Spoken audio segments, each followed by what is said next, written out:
Hello everyone, और आज हम बात करने जा रहे हैं करंट के सबसे इम्पोर्टेंट टॉपिक के बारे में, जो कि है फार्मर्स बिल। जैसा कि आप सभी जानते हैं कि गवर्नमेंट 3 बिल लेके आई है फार्मर्स के लिए, जिसका फार्मर्स बहुत ज्यादा अपोज कर रहे हैं।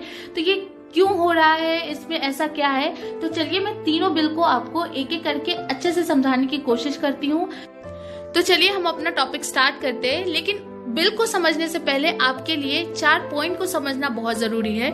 तो उन 4 पॉइंट को मैं पहले समझाती हूँ, आप उनको समझिए। जो पहला पॉइंट है वो है एमएसपी। एमएसपी मतलब होता है मिनिमम सपोर्ट प्राइस। एमएसपी का सबसे बड़ा फायदा किसानों को ये मिलता था कि किसान इससे सफर नहीं करते थे। अगर मार्केट प्राइस डाउन भी है तो गवर्नमेंट एक फिक्स प्राइस देती थी उनको कि इससे कम में वो कोई भी फसल को नहीं खरीद पाता था, तो उसके वजह से किसानों को उतना ज्यादा नुकसान नहीं मिलता था। लेकिन एमएसपी सारे क्रॉप्स पे नहीं लगता है। कुछ क्रॉप्स है जिन पे एमएसपी गवर्नमेंट लगाती है साल के, और सिर्फ लिमिटेड किसानों को ही उसका फायदा मिल पाता था। अब जो सेकंड पॉइंट सबसे ज्यादा यूज हो रहा है वो है एपीएमसी। तो एपीएमसी क्या है? ये एक गवर्नमेंट ऑर्गेनाइजेशन है जिसका मतलब है agriculture produce and life stock market committee, जो स्टैब्लिश होता है एपीएलएम एक्ट के थ्रू। और सबसे बड़ी बात है कि ये गवर्नमेंट ऑर्गेनाइज है, तो गवर्नमेंट ही इसको रेगुलेट भी करती है। एपीएमसी का जो मेन काम होता था वो एज अ मिडिल मैन काम करते थे। Middle man in a good way, मतलब ऐसा नहीं था कि ये खाते थे कुछ ऐसा, लेकिन ये क्या करते थे, फार्मर से लेते थे, क्योंकि फार्मर डायरेक्टली कांटेक्ट नहीं कर पाते थे, तो ये फार्मर से लेते थे और बड़ी कंपनीज को सप्लाई करते थे। इंडिया में टोटल 2477 प्रिंसिपल रेगुलेटेड मार्केट्स हैं जो कि इन एपीएमसी पे बेस्ड हैं। और गवर्नमेंट, क्योंकि ये गवर्नमेंट बॉडी है, तो गवर्नमेंट लोगों को जॉब भी देती थी।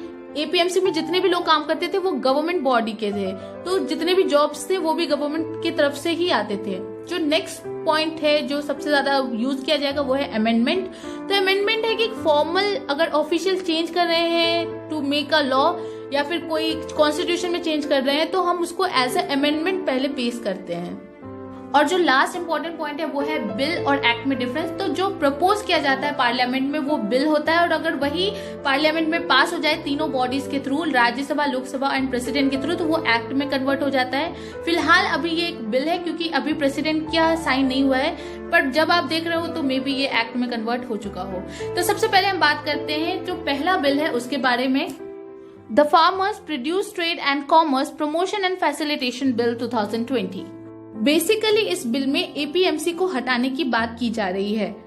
गवर्नमेंट का कहना यह है कि क्योंकि एपीएमसी को हटा रहे हैं तो अब फार्मर डायरेक्टली कांटेक्ट कर पाएंगे बड़ी बड़ी कंपनियों के साथ।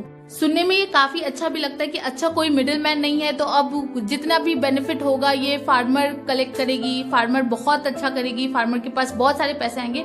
पर आप सोच के देखो, जितनी भी बड़ी कंपनीज होती हैं इनको हर फार्मर के बारे में नहीं पता होता था। पहले क्या होता था ना, एपीएमसी की एक मंडी होती थी जिसको कृषि मंडी बोलते थे। वहां पे ये किसान आते थे, अपने ट्रक्स लेके आते थे अलग अलग जगह से, एक जगह पे ये अपने अनाज को ड्रॉप कर देते थे, फिर एपीएमसी से कंसल्ट करती थी ये बड़ी बड़ी कंपनी। यहाँ फार्मर इसलिए परेशान है क्योंकि उनको ये नहीं पता है कि अब क्या होगा, अब कैसे प्राइवेट कंपनीज उनसे कांटेक्ट करेगी। अब एक बात और है कि एपीएमसी क्योंकि एक गवर्नमेंट बॉडी थी, तो जितने भी लोग एपीएमसी के अंदर काम करते थे वो एक गवर्नमेंट ऑर्गेनाइजेशन के अंदर काम करते थे, तो उनका एक गवर्नमेंट जॉब था। तो अब ये जितने भी, अगर एपीएमसी खत्म हो जाएगी तो ये जितने भी जॉब्स थे वो भी खत्म हो जाएंगे। ये एक मेजर कंसर्न भी है। वैसे ही इंडिया में गवर्नमेंट जॉब की बहुत कमी है, और फिर ये खत्म करने के बाद कुछ जॉब्स और कम हो जाएंगे। अब आप भी सोचोगे कि ठीक है, अभी किसानों को नहीं पता है कि वो कैसे कांटेक्ट करेंगे बड़ी बड़ी कंपनियों से, लेकिन धीरे धीरे क्लैरिटी आएगी। जैसे जैसे चीजें आगे बढ़ेंगी किसानों को भी समझ में आ जाएगा कि उनसे प्राइवेट कंपनीज कैसे कंसल्ट करेंगी। फिर भी इसका इतना विरोध क्यों हो रहा है? तो जो गवर्नमेंट एक बहुत इंपॉर्टेंट टैगलाइन यूज कर रही है कि अब कोई रिस्ट्रिक्शन नहीं रहेगा, फार्मर कहीं पे भी जा सकते हैं, 1 नेशन 1 मंडी का जो कॉन्सेप्ट है। तो पहले भी जो फार्मर्स होते थे उन पे कोई रिस्ट्रिक्शन नहीं था, फार्मर्स कहीं पे भी जाके अपनी फसल को बेच सकता था ऑल ओवर इंडिया में। और एक बात है कि जो एपीएमसी चलती थी उससे स्टेट और सेंटर दोनों को फायदा मिलता था। तो स्टेट गवर्नमेंट के भी कुछ स्टॉक होते थे एपीएमसी में, अब एपीएमसी के खत्म होने से स्टेट गवर्नमेंट का वो स्टॉक खत्म हो जाएगा, जिसके वजह से स्टेट को थोड़ा नुकसान हो सकता है। जो सेकेंड बिल है वो है the farmers empowerment and protection agreement on price assurance and farm services bill 2020। सच बताऊं तो मुझे इन तीनों बिल में अगर कोई बिल सबसे अच्छा लगा है तो वो है ये बिल। और क्यों लगा है मैं आपको ये समझाती हूँ। इस बिल को एग्रीमेंट बिल या फिर कॉन्ट्रैक्ट बिल भी कहा जा रहा है। वी ऑल नो कि मार्केट में अप्स एंड डाउन होते रहते हैं, उतार चढ़ाव होता रहता है, तो इससे बचने के लिए फार्मर्स पहले ही कॉन्ट्रैक्ट कर सकते हैं कंपनी से, ताकि उनको एक फिक्स प्राइस अपने क्रॉप पे तो जरूर मिलेगा। इस चीज को मैं आपको एक एग्जांपल लेके समझाती हूँ। मान लीजिए एक किसान है, जब वो सोचता है कि इस साल वो अपने खेत में क्या उगाएगा, तो वो ये देखता है कि इस साल जो वीट की कीमत रही है वो through out the year 25 rupees per KG रही है। ये सोच के वो मार्केट जाता है, वहां से वीट के बीज लेके आता है, वो अपने फसल उगाता है, उसकी कटाई करता है और फिर वो मार्केट जाता है उसको बेचने के लिए। तब उसको पता चलता है जिस वीट को वो सोच रहा था कि उसे 25 रुपए पर केजी मिलेंगे, वहां जाके उसको पता चलता है कि इसकी कीमत अब सिर्फ 10 रुपए पर किलो रह गई है। इस वजह से किसानों को बहुत नुकसान होता था। लेकिन इस बिल से सबसे बड़ा फायदा ये मिलेगा कि जब भी कोई कंपनी कॉन्टेक्ट करेगी किसान से, तो वो पहले एक कॉन्ट्रैक्ट कर सकते हैं या एग्रीमेंट कर सकते हैं कि हमको भाई इतना फिक्स प्राइस चाहिए, मेरे को 25 रुपए किलो चाहिए। इससे चाहे मार्केट वैल्यू अप हो चाहे डाउन हो, तो किसानों को इससे ज्यादा नुकसान नहीं होगा। हो सकता है बेनिफिट ना हो एक फिक्स प्राइस करने से, लेकिन नुकसान का भी सामना नहीं करना पड़ेगा। अब जब लॉस कम होगा तो किसानों के जो आत्महत्या के केसेस थे वो जो बढ़ रहे थे इंडिया में, वो भी शायद कम होते हुए दिख सकते हैं। मुझे ये ओवरऑल बिल बहुत अच्छा लगा है। अब लास्ट बिल की बात करते हैं। जो थर्ड बिल है वो है the essential commodities amendment bill 2020। इसको हम होर्डिंग बिल भी बोल सकते हैं। तो इस बिल के अकॉर्डिंग जो एसेंशियल कमोडिटीज हैं, पहले इनको क्या होता था कि आप स्टोर नहीं कर सकते थे। मतलब एक टाइम था जबकि स्टोर करना लीगल था, फिर गवर्नमेंट को ये लगा कि शायद स्टोर करने से मार्केट को किसी भी तरीके से फ्लक्चुएट किया जा सकता है, मार्केट में चेंजेस लाए जा सकते हैं। तो इस बिल को चेंज किया गया और फाइनली उसको रोक दिया गया। लेकिन वापस से जो ये बिल है, इसमें ये कह रहे हैं गवर्नमेंट कि आप जो एसेंशियल कमोडिटीज है, आप इसको जितना मन चाहे, कोई लिमिट नहीं है स्टोर करने का, आप उसको स्टोर करके रख सकते हो।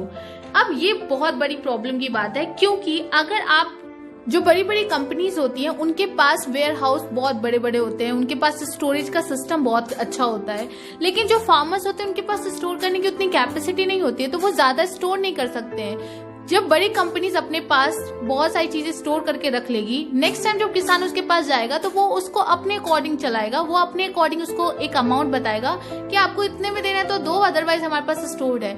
इससे किसान को बहुत ज्यादा नुकसान हो सकता है। इससे बड़ी बड़ी कंपनीज जो होंगी वो मार्केट को अपने हिसाब से फ्लक्चुएट करेगी। गवर्नमेंट का कहना है कि उसने कंपनीज और फार्मर दोनों को ही बोला है कि आप अनलिमिटेड स्टोर कर सकते हो, पर फार्मर की कैपेसिटी ही नहीं है कि वो ज्यादा स्टोर कर सके। तो इसलिए फार्मर्स बोल रहे हैं कि ये जो बिल है ये ज्यादातर कंपनीज के फेवर में है, बिल किसानों के फेवर में नहीं है। अब जैसा कि हम सभी देख रहे हैं कि हर जगह फार्मर्स प्रोटेस्ट कर रहे हैं, तो बात करते हैं कि फार्मर्स की डिमांड क्या है, क्या चाहते हैं फार्मर्स। जो पहली बात किसान बोल रहे हैं वो है कि ये जितने भी बिल है वो कंपनी के फेवर में है, किसानों के फेवर में नहीं है। दूसरी बात ये बोलते हैं कि जो एमएसपी है उसको मत हटाओ। मोदी जी ने आके खुद भी बोला है कि एमएसपी से इसका कोई लेना देना नहीं है, एमएसपी अभी भी स्टेबल है, क्योंकि जो एमएसपी होती है वो सिर्फ 6% फार्मर को उससे फायदा मिलता है, और अगर वो फायदा भी हटा लिया जाएगा तो इससे किसानों को नुकसान हो सकता है। तो वो चाहते हैं कि एमएसपी जितनी भी लगती है तो उसको हटाया ना जा सके। थर्ड पॉइंट है वो है कि 40 to 45% ऑफ पॉपुलेशन जो है कंट्री की वो डायरेक्टली डिपेंडेंट है फार्मिंग पे, मतलब एग्रीकल्चर सेक्टर पे, और इसको फुल्ली प्राइवेटाइज करना सही नहीं रहेगा गवर्नमेंट के लिए। गवर्नमेंट को अपना इसमें इन्फ्लुएंस रखना चाहिए। फोर्थ पॉइंट ये है कि वो चाहते हैं कि एपीएमसी को मत हटाओ, उसको रिफॉर्म करो, क्योंकि ये बहुत पुराना एक्ट है तो उसको आप चेंज करो, लेकिन एपीएमसी को पूरी तरीके से खत्म मत करो। जो लास्ट टॉपिक है वो है गवर्नमेंट वर्सेस ऑपोजिशन। आपने देखा होगा कि संसद में कितना ज्यादा हंगामा हुआ बिटवीन ऑपोजिशन एंड गवर्नमेंट, बहुत ही ज्यादा हंगामा हुआ। तो क्या है उस हंगामे का रीजन? तो जो ऑपोजिशन है उनका कहना है कि गवर्नमेंट एमएसपी को खत्म कर रही है, जबकि गवर्नमेंट का व्यू ये है कि वो एमएसपी से इस बिल का कोई लेना देना नहीं है, जो कि मोदी जी ने खुद भी ये बात कही है। ऑपोजिशन कहती है कि ये मंडी सिस्टम को खत्म कर देंगे, जबकि गवर्नमेंट बोलती है कि वो मंडी सिस्टम को खत्म नहीं करेगी। जो ऑपोजिशन है वो बोलती है कि ये बिल एंटी फार्मर बिल है, जबकि गवर्नमेंट बोलती है कि हमने फार्मर्स के लिए ये बिल लेके आए हैं। गवर्नमेंट कहती है कि यहाँ पे फार्मर्स को ज्यादा बेनिफिट मिलेगा प्राइवेट कंपनीज के साथ, लेकिन ऑपोजिशन का कहना है कि प्राइवेट कंपनीज फार्मर्स को यूज करेंगी और फार्मर को बहुत सारे लॉस फेस करने पड़ सकते हैं। तो ये तो ऑपोजिशन वर्सेस गवर्नमेंट है जो कि चलता रहेगा, कोई भी बिल आए। आपके ओपिनियन क्या है प्लीज शेयर करें। आपको क्या समझ में आया, आपकी क्या थिंकिंग है इसके लिए, आप क्या सोचते हैं, तो प्लीज कमेंट बॉक्स में बताएं। अगर आपको वीडियो पसंद आया तो लाइक करें, कमेंट करें, शेयर करें और चैनल पे नए हैं तो प्लीज सब्सक्राइब करें। Thank you so much.